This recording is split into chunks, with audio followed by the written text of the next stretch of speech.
Well, welcome everybody to Social Host, what parents need to know to keep youth safe. Tonight's event is really a wonderful partnership between the Substance Prevention Alliance of Needham and the Needham Public Schools. I'm Aaron Seacott, principal of Needham High School, and proud to be affiliated with both of these wonderful organizations. Tonight will be a chance to hear from some experts with broad experiences and to deepen your own understanding as parents of how to support your kids with their healthy choices. During the evening, we'll hear an overview of the Massachusetts social host law and, maybe more importantly, its implications for you as parents. We'll also hear about the impact of substance use and how parents can talk with their teens about expectations around social hosting and around youth substance use. At the end of the discussion, we'll have a chance to hear some of your questions, address some of what's on your mind that may have been sparked by tonight's conversation or that you may have come in with tonight. Before we get much further, though, I do want to introduce or recognize a few folks who have made this night possible. First and foremost, Karen Shannon is the Substance Use Prevention Coordinator in the Division of Public Health in Needham. And tonight was very much her vision and is happening because of her energy. So, Karen, thank you very much.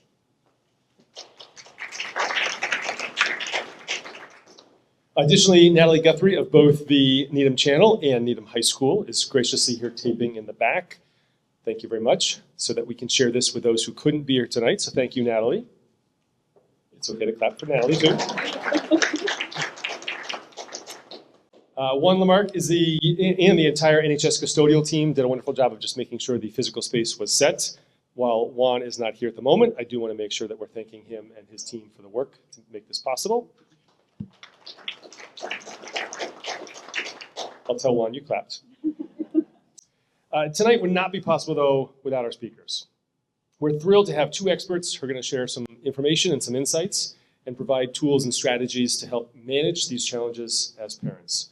Allow me to introduce each of the speakers. John Sheff is a former prosecutor and defense attorney in Middlesex County. He's also worked for the Attorney General in providing training in multidisciplinary responses to elder abuse and exploitation. He currently practices law as of counsel to the Bellotti Law Group, a full-service firm in Boston, and provides training to police officers across the entire Commonwealth through his company, Law Enforcement Dimensions. He lives in Arlington with his wife and also has two children of his own who have successfully navigated high school. Welcome, John. And Deputy Chief Chris Baker has been with the Needham Police Department for 27 years now. He was promoted to the rank of Deputy Chief in April of 2021. Chris has a master's degree in criminal justice from Westfield State University. He has been involved with the Substance Prevention Alliance of Needham and the Needham Crisis Intervention Team since both were formed. He has three children who are all in their 20s, which means they've also survived high school. And Chris has also survived Needham, where he was born and raised. Welcome, Chris. And now I am happy to turn the podium over to Karen Shannon of SPAN to begin our night. Thank you, Karen. Aaron, thank you so much. It's always a privilege to have you here with us, and I greatly appreciate your support. Aaron and I have known each other a little while. I am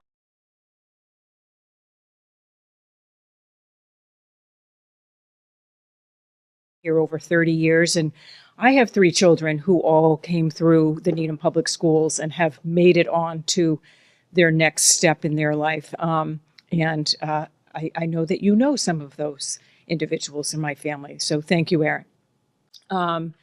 And in a minute, too, you will meet my colleague, Angie McDonald, who works with me in substance use prevention, and she'll explain a little bit about her work and her background as well, so I won't take that all away, Angie. Great, thank you. All right, so tonight we are here to obviously talk about the Massachusetts social host law. That's hopefully what drew a lot of you in. But also on top of that, we'll be talking about some of the consequences that are associated with underage drinking.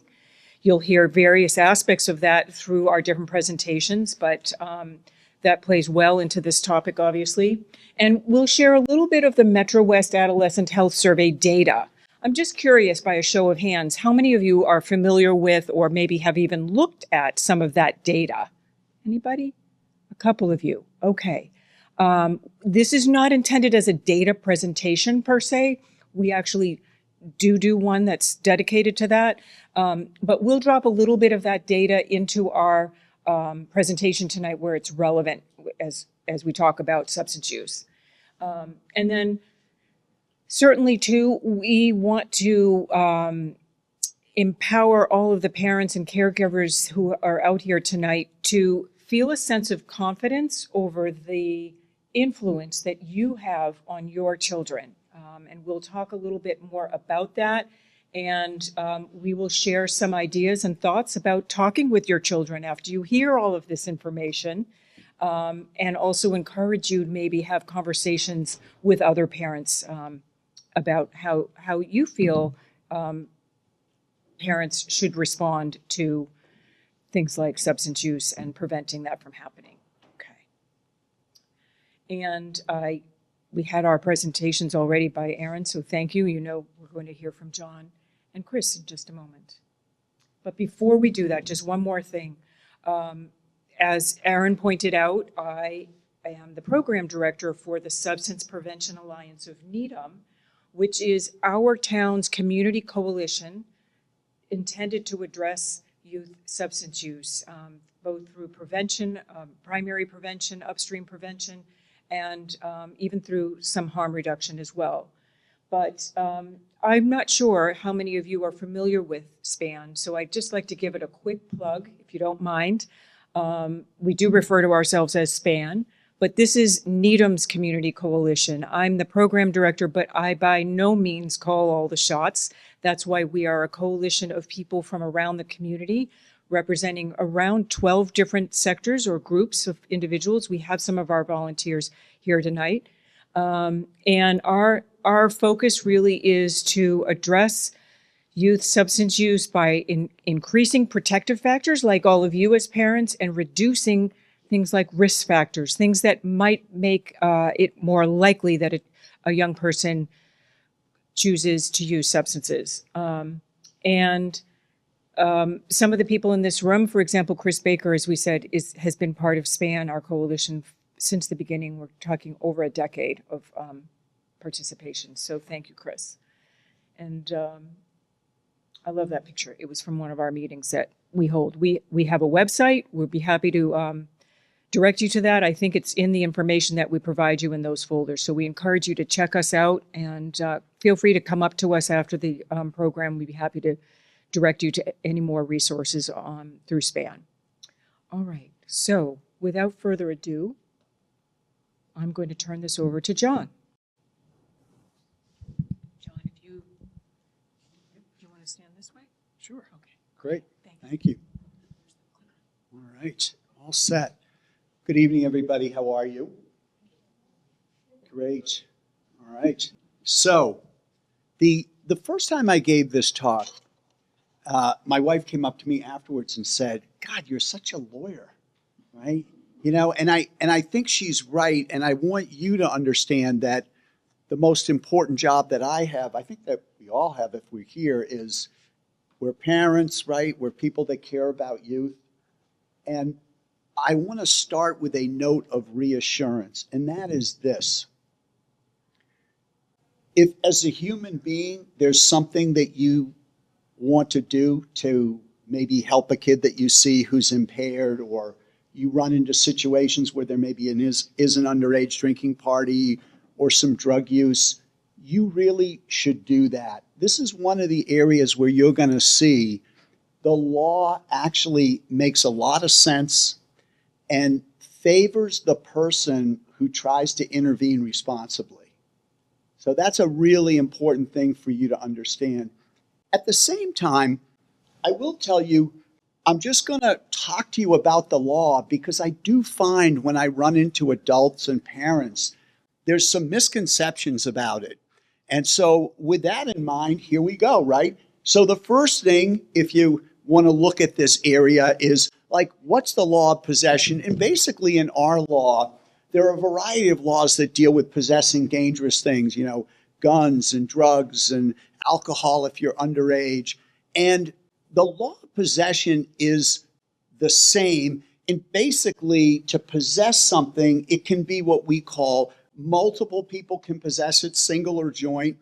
And the other thing is, we look at possession. There's two terms we use. One is direct. Direct is obvious, right? If I have drugs in my pocket, it's pretty clear I possess it. And the way that we define possession is you know what you have and you intend to control it and you have the physical ability to control it. But sometimes what parents don't realize is there's something called constructive possession. And so they'll say to me something like, well, Timmy was at the party, but he never, had his hand on the keg. Yeah, there's some constructive possession basically means you were there, you're aware of what's illegal, whether it's the drugs or the alcohol, you intended to possess it, and you had the physical ability to possess it. So in terms of your kids, in terms of the law, they don't have to catch them with the item in their hand, right? If they're at a location, whether it's the gun, the drugs, the alcohol, there is a risk that when the police show up and they investigate, your child is going to be in the mix. And so I think that's an important thing to know. Here's another thing I hear a lot. Oh, well, I was always told that, if I want to buy a drink for my 19-year-old daughter, I can do that at a restaurant or a bar, or, we can go to a park, and as long as I'm with them. And I'm here to tell you, when it comes to alcohol, when it comes to marijuana, if you are under 21, you may never, ever, ever consume in public without exception. You can't even have an open container. So if I'm in a car and somebody has an open bottle of beer or alcohol, or they have an open container of marijuana, right? And again, that's on me, and it's expensive, right? It's a $500 fine. And if you're the one operating the vehicle, this is actually new in Massachusetts. There's a case called Commonwealth versus Ellis, which says if you are operating the vehicle and there's somebody in your car who is in possession of alcohol or drugs and they're under 21, if you allowed it, in other words, they're in your car, you allowed that, that's a criminal offense. We call that furnishing. Now, furnishing is the technical legal word we use, but that's what you know as the social host law. We're going to get there in a minute. Popularly, it's called social host, but legally, it's called furnishing. The other thing I sometimes hear, so people will either call my private law office or, officers will talk to me about different cases, and I will hear parents say to me, oh, well, my son Timmy, he knew his friends were in the car and that they had alcohol and drugs, but he doesn't believe in that. He's a lacrosse player, and he was just going to drive the car that evening. But if you actually look at the law of underage possession, it says if you possess, carry, or transport, right? So if I know it's in my car, right? Doesn't have to be, you don't have to own the car. If I know the car I'm driving, there's somebody in these items and the wheels move, that's on me. I'm part of the criminal behavior. So is there any place that a kid can consume when they're underage alcohol or marijuana? And the answer is yes. Only on property owned or controlled by a parent or grandparent. Now, leaving aside whether it's a good idea or not, there's a lot of people here that will talk to you about that. If I have a hotel room in Boston and I want to, order a beer and let my 17-year-old drink it with me, I can do that, right? I control the hotel room. I don't own it, but I control it. If I want to allow a son or a granddaughter to consume on my property, I can allow that. But what people don't understand is it's only your child or your grandchild. And they actually changed the law in around 2010 because a lot of people were saying, oh, well, if I can let my 17-year-old son have a beer on my patio, I can also let him throw a rip-roaring, raging party for all of his friends at my house. No, you can't. Like, your grandson's friends can gather around him and watch him drink alcohol, but if any of them touch it on your property or consume it on your property, that's an illegal act. That's the furnishing, that's the social host. No other locations are covered. It's only property you own or control, and you truly have to control the property. There have been some defendants who've said, well, it was where I like to put my towel on the beach when I let my kid or my granddaughter, right? And the courts have said, no, you have to control the area where you're allowing this activity. Now, we should quickly take a look at the flip side, because our kids and us, we cannot try to procure alcohol for somebody who's underage. Procure is just legal for obtain or get. We can't try and get this for them, and they can't try to get it. That's a separate and distinct criminal offense. So one law in particular, and you can actually see it here if you're into, we call those statutes up there. It's the actual written law, and Chapter 138 is where we find all of our alcohol laws. And if you actually go to Section 34B, you open it and you read it, you will see that it says you cannot possess a fake, an altered, if I change the ID on I change the birth date on my ID, I alter it. If I simply get an ID from somebody for me that hasn't been properly issued, that's fake. But let's underline this one, or borrow. So we've had a lot of cases of, maybe we've got an 18-year-old, maybe you've got an 18-year-old child, and they've got a brother or sister who looks a lot like them, and they say like, oh, hey, you got another license, give me your old license. So it's not fake, it's a real license. They haven't altered it, but they're gonna go to a club, they're gonna go to a liquor store, they're just gonna give it to somebody, they kind of look the same. Again, illegal, can't do it. If you do it, you're subject to arrest. If you try and use any kind of physical ID to procure alcohol when you are underage, it's a 1-year loss of license, and you can be arrested if the police show up. If it's a driver's license, it's actually a 5-year felony. Incredibly serious offense to mess with a license, either fake or altered. Even if you lie about somebody's age, I remember, my parents like, oh, we'll just say you're, back when I was, in high school, the age dropped to 18, right? Oh, we'll just say you're 18, no big deal. It is a big deal, right? If you as the adult encourage somebody to lie about their age to get alcohol, it's a $300 fine. Maybe not a huge deal for us, but mandatory 180-day loss of license. That's the part that hurts, not only us, but also kids. We find with these violations, it's not the criminal penalty, it's the loss of license that really gets them to think twice about this behavior. Well, a little bit more, I want to just talk for a second about social host liability. Again, what we call furnishing. And the first side is, are there criminal consequences? And the answer is yes. And the way the law is written, and it's written exactly the same for alcohol and for marijuana. And when we use the term marijuana in Massachusetts, we're basically saying THC, that's the psychoactive part of marijuana that gets you high. It's THC in any form. It can be a gummy bear, it can be cannabis cola, it can be, other kinds of vape oils, or it can be flower, right? It can be the marijuana plant. A lot of times we think of that when you're older. We think of that as our marijuana. It covers any of that. So the most important part of this law is provide or allow.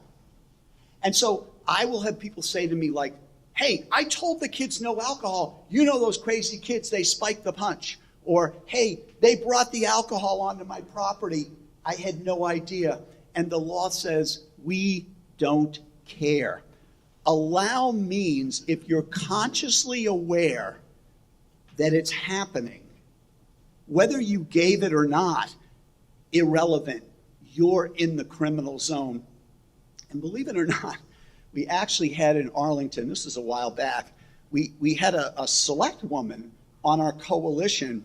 She was part of the youth substance group, and she actually hosted a graduation party at her house, right? And the police showed up, and she was like, "Where's your warrant?" I'll get to that in a minute. And sort of was, so later on we heard about this and we said, "Hey, you're on the youth substance group and you're giving the police a hard time. Like, maybe you should think about that." Well, she ended up resigning.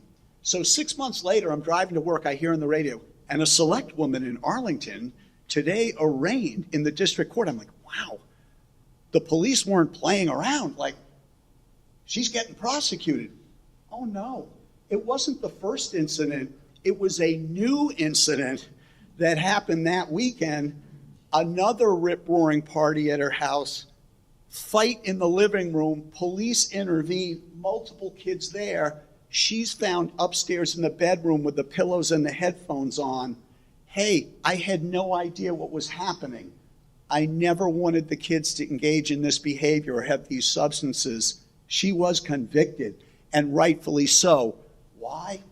Because you allowed it. And there's actually a term that we lawyers use called willful blindness, right? When I say to my tax accountant, "I don't really want to hear about my tax return, I just want you to do this," that's called willful blindness. And so, yeah, the law was written this way because there were so many adults, less so today, really. It's a happier story than it was when the law was changed. But so many adults were saying, well, I didn't give the kids these things. Well, I'm not responsible for how high they got, how drunk they got, the bad things that happened. And the law now says criminally, yes, you are. And by the way, the social host law applies to anyone regardless of age. One of the saddest cases for me is a case called Conwell versus Kernham.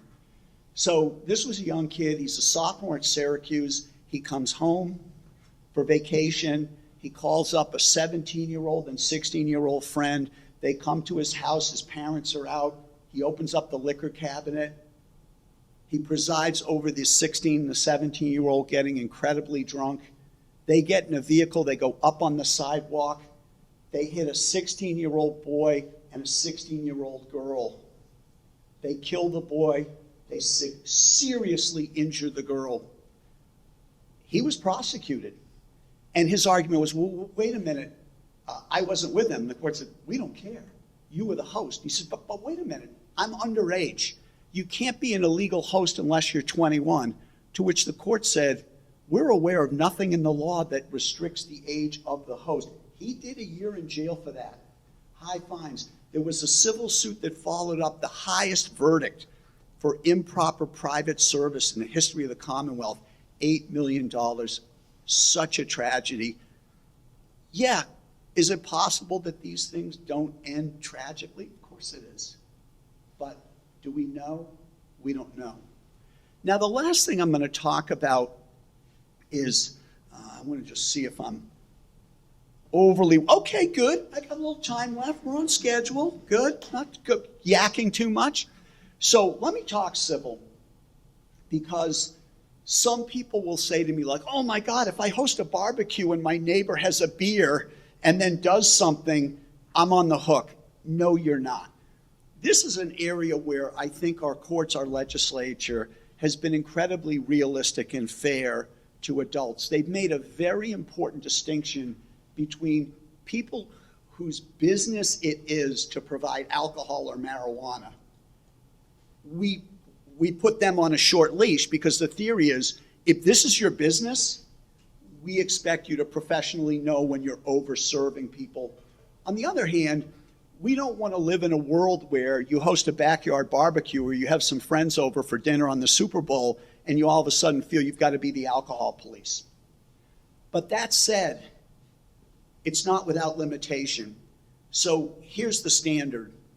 if you provide alcohol to somebody under 18, right? Provide alcohol to somebody who is drunk, right?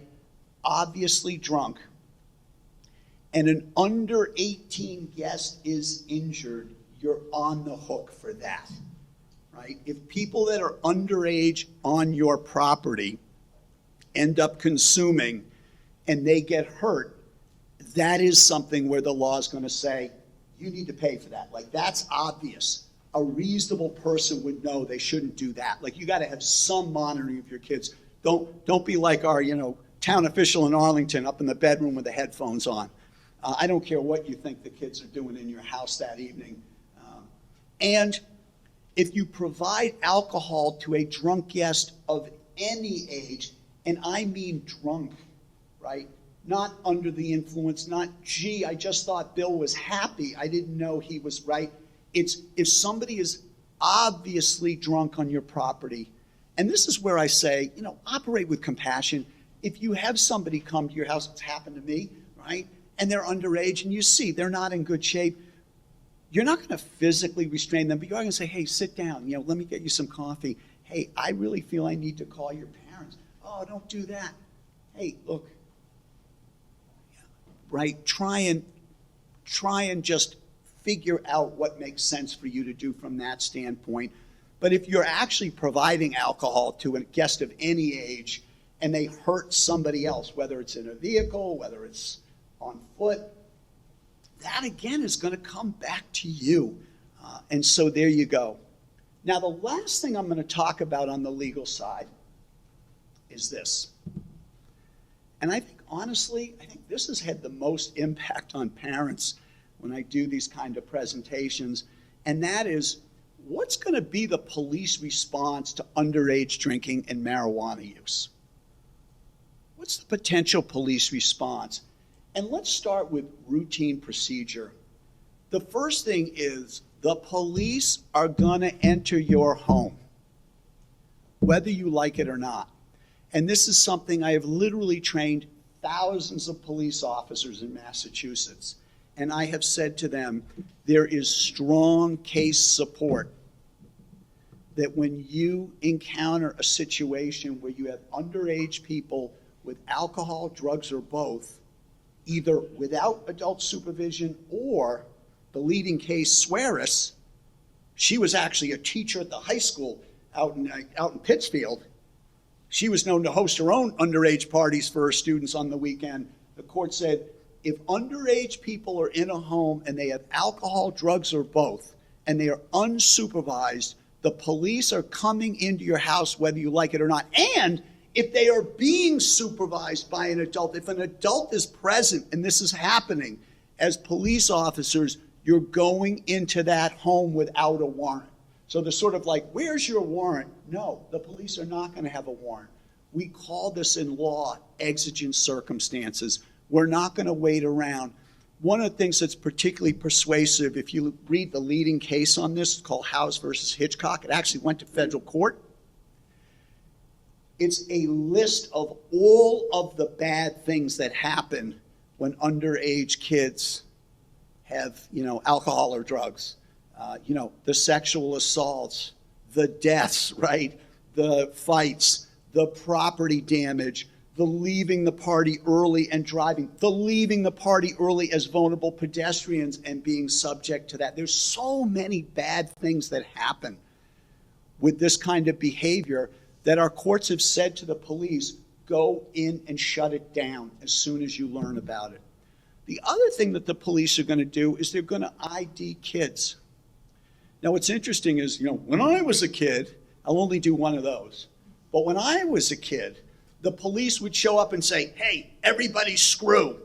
And if you were the last one there, that was when you got identified and probably arrested. Today, what we train our law enforcement officers to do is the opposite, where we essentially coach them to say to you, hey, everybody stay here. We're just going to identify you. If you run, that's when you get locked up, right? If you don't tell us who you are, where you're from, so we can get you to a safe place, that's where you're going to end up in criminal court. So I think law enforcement's done a phenomenal job in the Commonwealth of changing the incentive for kids to stick around in these sort of really dangerous situations for them. They're going to be searched, right? In these situations, we say to the police, you have probable cause to arrest. We don't encourage them to arrest, but as soon as the police have the authority to arrest, we train, we coach, we expect that your children are going to be searched, right? That's how it works. So they don't have weapons, they don't have other contraband, they don't have other things that they shouldn't have. Ideally, I teach to coach about the source of the alcohol or marijuana. Sometimes we find kids are getting the alcohol at the same house or at the same store. They did an interesting study in Wisconsin about 7 years ago, and they found that for every 1,000 cases involving youth that were in unlawful possession of alcohol, the police only asked about the source for one kid out of 1,000, but that has shifted now because we're not only interested in the safety of your kid, we're interested in the safety of all of the kids and where in our community, what are the sources of this behavior? I know in Arlington, where I'm from, we found the bogus liquor store, right? We found the homes where there's chronic, service and partying, and it's made a difference. They're going to confiscate the alcohol, of course, and they're going to put your child in a safe place. One of the things that police, thank God, don't do anymore is we used to call it the dump and run. Hey, come here. Yeah, pour out the beers. Now screw. It's too much of a public health risk that our officers now realize with young people to just say, get lost, don't do it. And so, we give officers discretion. They need discretion in these cases. It works to your and your kids' benefit for the most part. But the bottom line is make sure that child gets to a safe place if that's at all possible. And I think the last piece of this is what are the police enforcement options, right? What is the tail of the tape? And they have the following options that they'll apply. The first is most of the time it's going to be a parent or guardian pickup or drop off. I remember I was on patrol with an officer down in Norwell. He was great. He would just say, okay, everybody line up. Who's got a cell phone? Well, all your kids have cell phones now, right? He'd say, get on your phone and call your parents. And, he would arrange for a pickup there. And if he couldn't arrange for a pickup, most of the time he would bring the children to the station. They'd arrange a pickup there. Did everybody get that treatment? No. There were some times where a child is so incapacitated, not under the influence, not even intoxicated, incapacitated, right? This is when the liquor, the drugs, the marijuana really has a strong effect on the person, and the police can actually take you into custody, have you taken to the hospital and the like. They'll release your child as soon as it's safe to release them, but this is an option for officers with somebody who's really in bad shape. Complaint, or you may call it a summons, but technically we call it a complaint. This basically means I'm going to initiate criminal charges against you, but I'm not going to arrest you. Now, most of the cases in Needham, I give you endless credit, will end up being diverted. So your kids will have an opportunity to do certain things, right? But, if they don't follow through on the program with you, then what happens? They go to criminal court, right? And their case is prosecuted in the normal course. And then, of course, the plutonium response is the arrest. And I will tell you, in these cases, your officers are going to have the legal ability to arrest somebody when it's necessary. It may be somebody that they've run into before. It may be somebody who's involved in physical, right, issues with the officers or totally uncooperative. And so we let our officers make that call. Last thing again, our officers today, professional, they're not going to do dump and run. Like, hey, I don't care who you are, just, throw in the bushes and run away. It's too dangerous. And also, again, we don't want officers to engage in what we call willful blindness. I'll just keep driving. I'll pretend I didn't see what I saw. So I'm going to stop there. Hey, thank you. I hope that was helpful.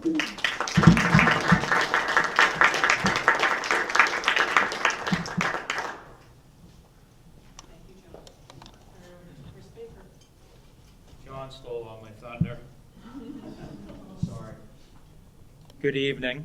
How many of you are here in this for the first time? Great, thanks for coming. Hopefully you get a lot out of it.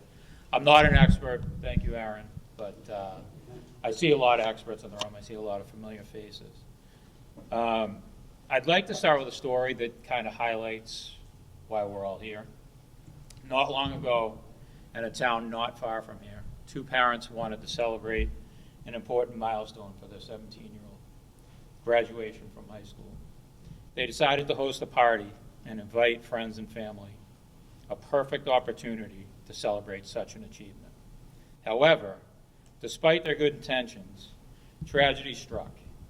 Later that night, or early the next morning, a 17-year-old fellow graduate who had attended the party was found face down in the couple's pool.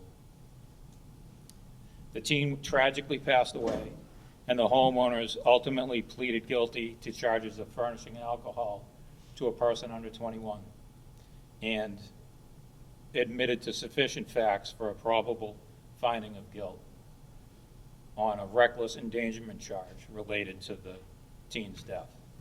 I share this story not to instill fear, but to emphasize that good intentions alone are not enough.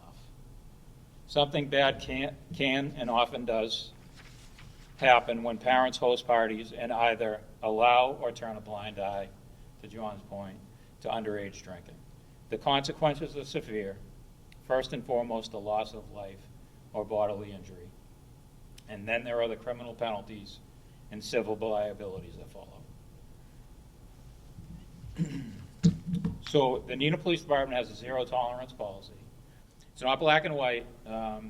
I like to think of it as at least something will be done. And John had listed a lot of the options. Needham Police will respond to all complaints of underage drinking parties or incidents of youth being under the influence of alcohol or drugs. A supervisor will respond and ensure that anyone leaving are not under the influence. That's a big deal. And John did have protective custody. If we can't get in touch with a parent, if they're not so intoxicated that they have to go to the hospital, we can take them into protective custody. An incident report will be filed and include the name of the property owner, the youths present or encountered fleeing. This will be forwarded to the juvenile officer and the SROs, and it will be shared in consistency with the MOU between the school and the high school, between us and the schools. Chris, could you just define MOU? Memorandum of understanding. It's a mouthful. So some of our enforcement options, underage drinking parties will be terminated immediately. I think that goes without saying. Individuals still present and or encountered fleeing will be assessed as to whether or not they're under the influence. Parents will be notified. This includes homeowners where the underage party happened and parents of individuals that are found under the influence. Charges may be brought if there is evidence of probable cause. Usually, most common is possession and or furnishing alcohol to a person under 21. Reminder on furnishing: it's knowingly or intentionally supply, give, or provide to, or to allow a person under 21 years of age to possess alcohol at the property. The big question is who's under control of the premises. Is it parents? Maybe. Is it an older sibling that was left in charge? That we've had that too. And ultimately, if none of them are there, then it's the youth. The age doesn't matter, as John pointed out. So here's some alcohol-related offenses, age-related offenses. I did not include transporting alcohol just because this is kind of more of a social host, and there wasn't many of them. I'm not sure what would happen in 2023 with such a low number, but I did double check it, so I don't want you to think my data is incorrect. I will say that for this year, we didn't, this fall, we we had a big spike in that, and it was mainly due to 2 specific incidents with many youth. The furnishing or the sell, deliver, or furnish alcohol to a person under 21, most of those are, actually, I think I'd confidently say all of those are related to hosting a party. To the point of age, I know that in those years where we did have those offenses, that we had parents, we had older siblings, and we had youth that had to answer to those charges. So we have a youth diversion program that John briefly mentioned. This helps young people who are facing juvenile charges and allows them to avoid prosecution in exchange for community service, education, and programs. Now we have, there are a lot of iterations of diversion. Ours is a little less formal. Forgive me if I'm wrong, Sari, but it's a contract before it even goes over to court. Yeah, right.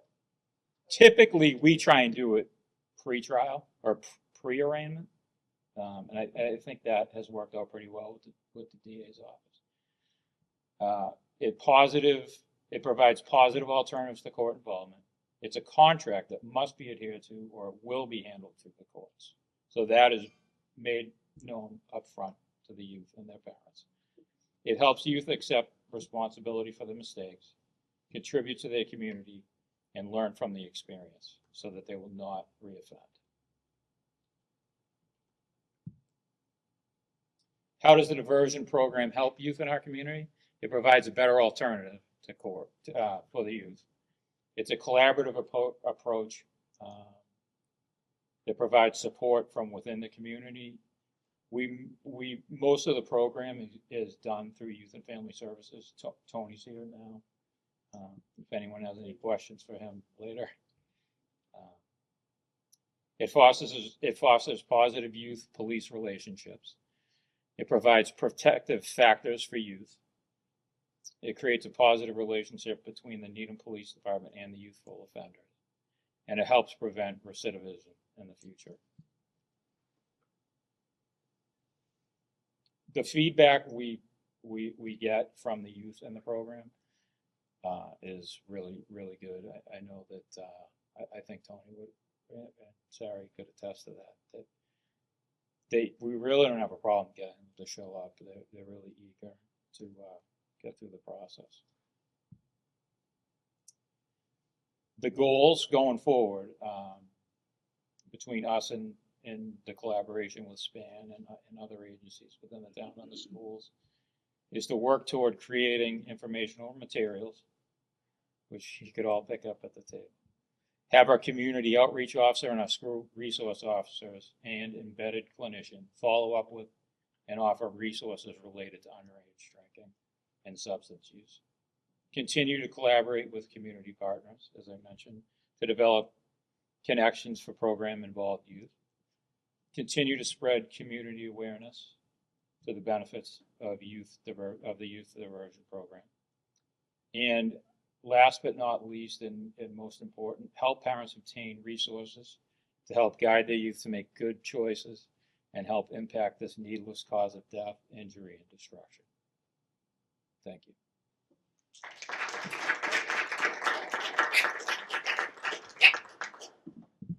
So we have heard from both John and Chris now about a lot of the legal statutory implications of the social host law. But the good news is when it comes to Needham, most Needham high school students choose not to drink. They most choose not to use substances. And that's great. That's great news. And how do we know that? Because we have the Metro West Adolescent Health Survey data. And that survey is administered every 2 years for students who are in grades 6 through 12. And perhaps you've already talked with your child about taking that survey. It's online.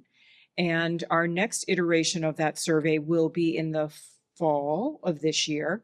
The data we have tonight is from the 2023 survey. So we know that most students do not use substances.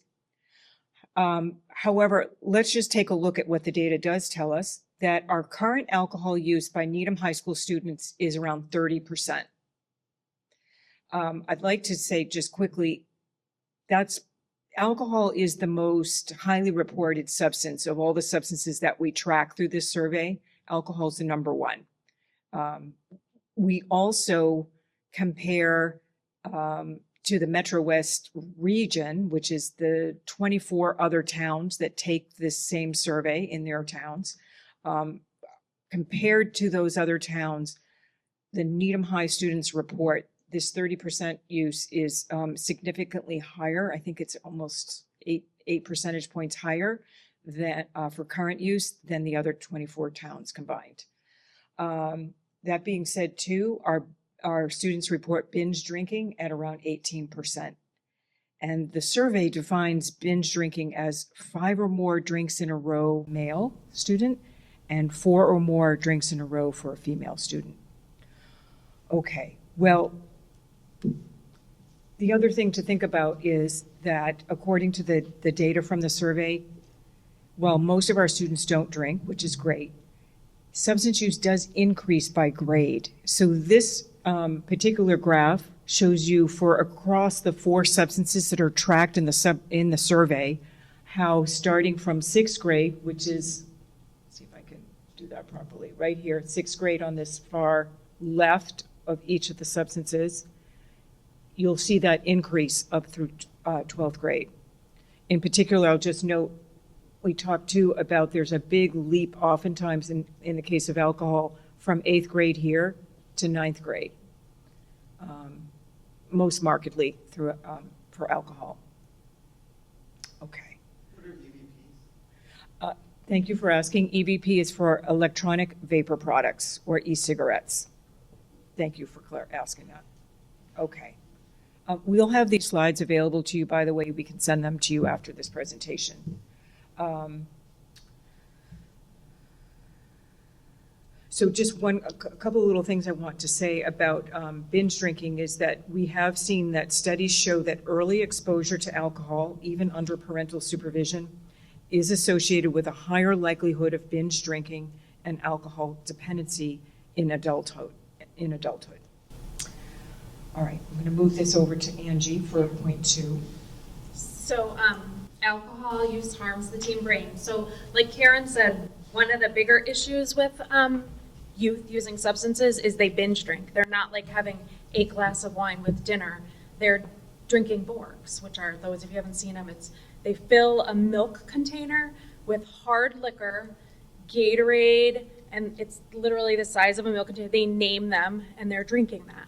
I probably should have qualified myself. I have a sophomore in college, a junior in high school, and a freshman in high school. So I'm like right living all of this stuff, and I hear all this stuff from them, and I'm like alarmed that they would be drinking hard liquor, but that's what they do, they binge.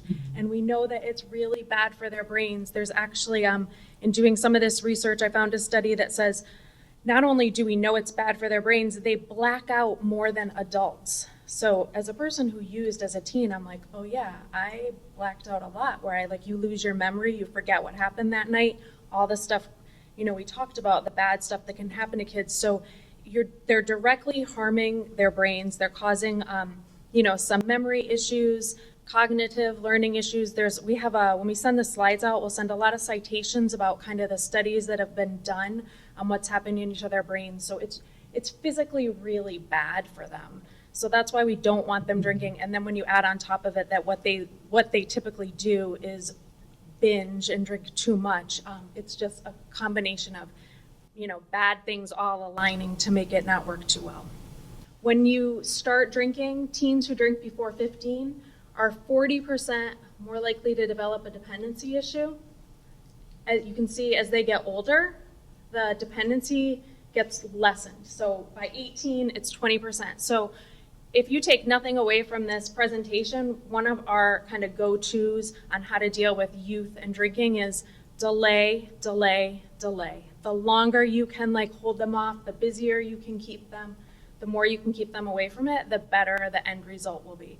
So, you know, we'll send you this slide. I think it's an important one. Just get them older, get them to grow up. Our kids are watching, teens are watching. And by that,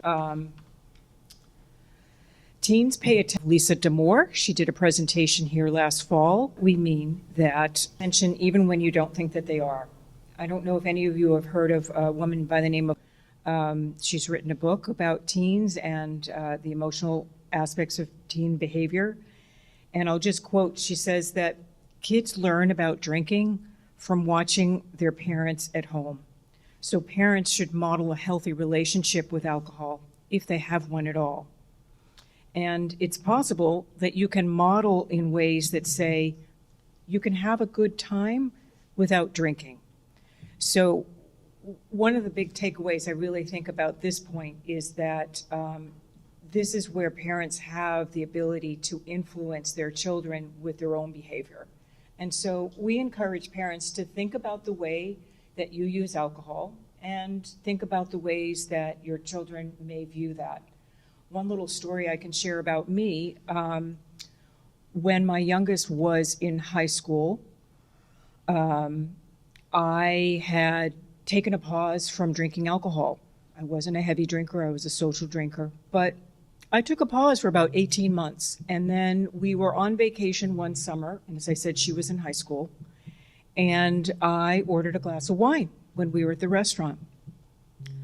My child looked over at me and said, "What are you doing? You don't drink?" And I explained that in this particular moment, I felt like ordering a glass of wine. What that told me is that she was paying attention. I didn't think anything of it all those 18 months, but she really kind of stopped me in my tracks when I heard her ask me that. And you can also show your children that alcohol is not a healthy coping mechanism. I think it's one of those cases where, you know, we're not really paying attention necessarily to what's coming out of our mouth maybe, and we make a reference to, you know, I've had a long day. I think I might have a sip of alcohol.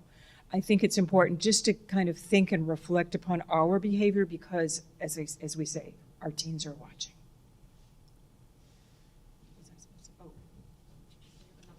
Yes. Sorry, we have all these data slides we have to keep remembering.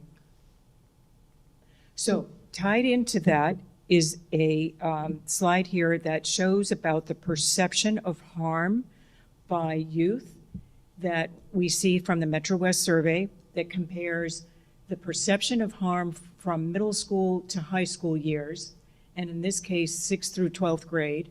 And it shows, for example, how the perception of harm tends to decrease as students get older.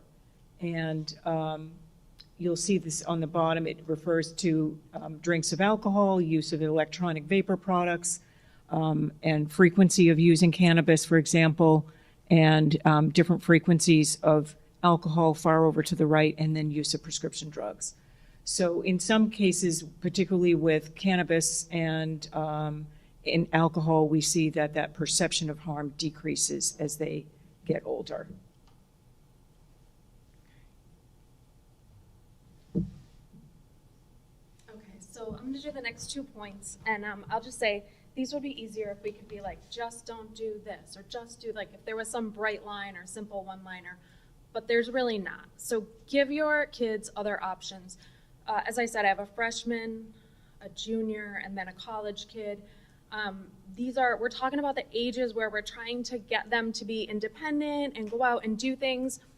But one thing that works when it comes to dealing with introducing our kids to alcohol and substances is increasing protective factors, which means keeping them busy.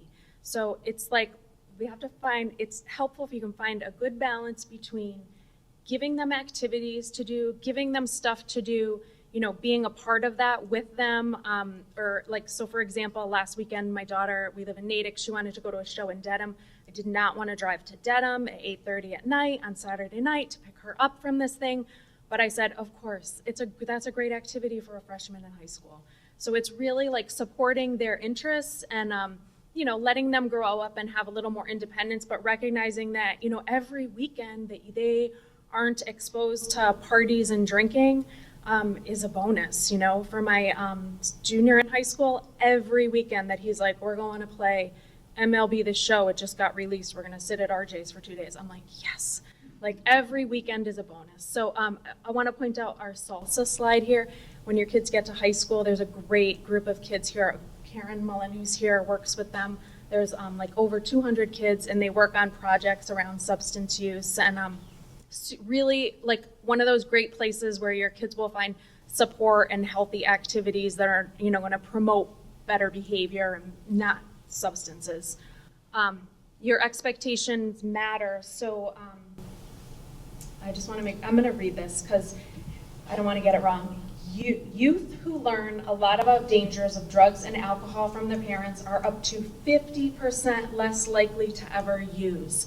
So talking to them honestly, age appropriately, will work. And setting expectations, I know for me, I tend to fall back on, you're not 21 yet, you're not 21 yet. But then I'll be talking to my college kid and I'll have to have like a real conversation about alcohol content and things.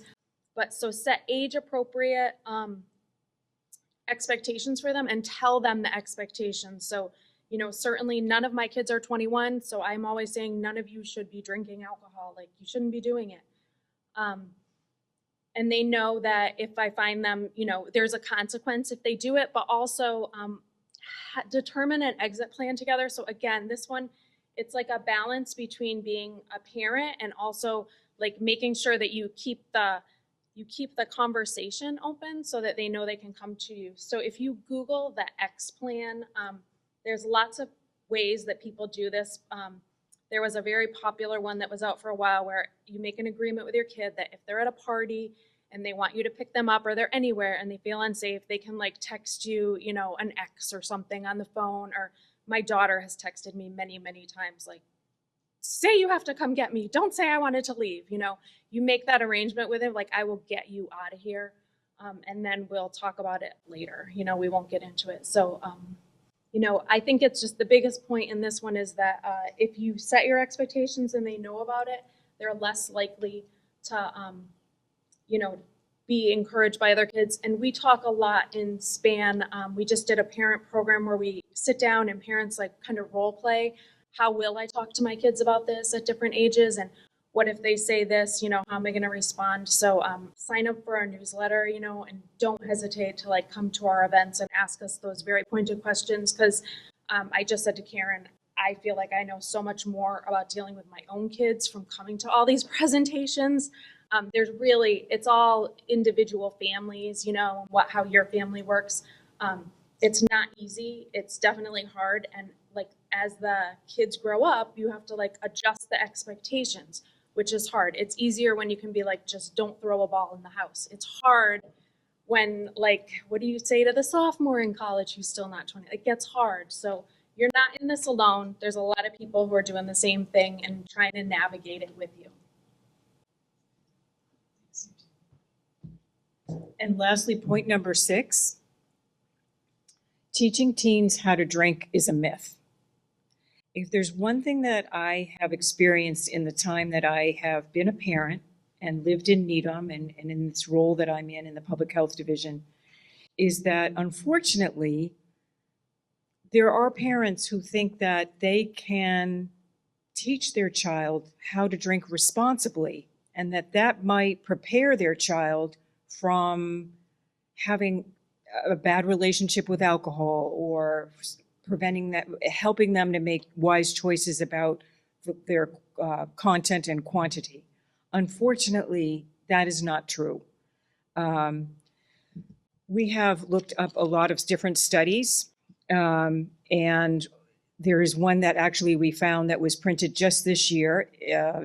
A study in the Journal of Addictive Behaviors found that parents providing drinks or even just letting underage kids taste alcohol is linked to heavier drinking and alcohol-related issues down the line. We have talked about it in our coalition. I think there's merit to the fact that in the brain, having an early initiation of alcohol or a substance like alcohol can almost prime that brain for a substance later on. And so we are here to just share that data and that information, that it actually is a myth that you can teach your children how to drink. We have all of this data, by the way, that we'll provide in the citations when we send out the slides. So if anybody likes to look that up, we'll have it available to you. All right, that was a lot on one slide, and I appreciate your patience listening to all of that. Our goal really was to be able to give you in one slide, 6 big takeaways for all of the work that we do in trying to talk with parents.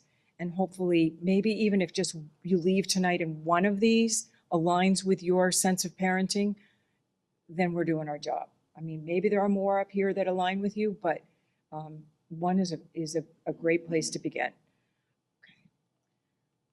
Saw those already.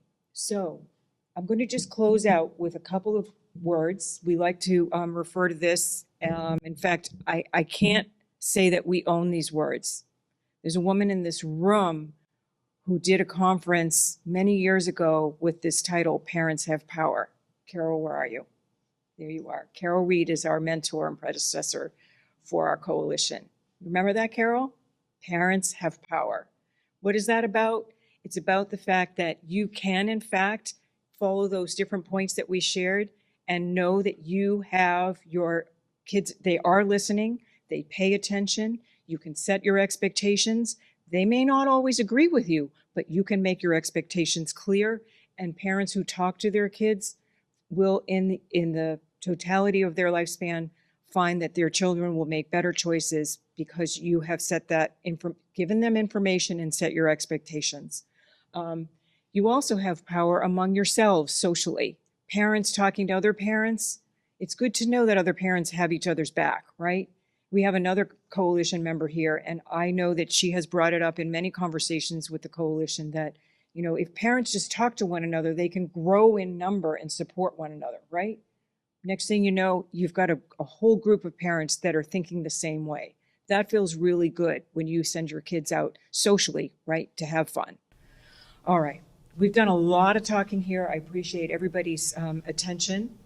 And if I missed anything, I'll come back and grab that in a second. But we're going to open it up to questions if anybody would like to stay and ask some. And then I just want to point out we have a small display over here at that far table of some of the current substances that kids are using these days. We have some nicotine products, we have a few alcohol products, we have 1 or 2 cannabis-related products, and they're there for you not to scare, but to inform and educate so that you can take a look at them. And if you see those substances, those containers or those packages in your family or in the context of your children, you'll at least have a little bit of knowledge and you can start a conversation with your children.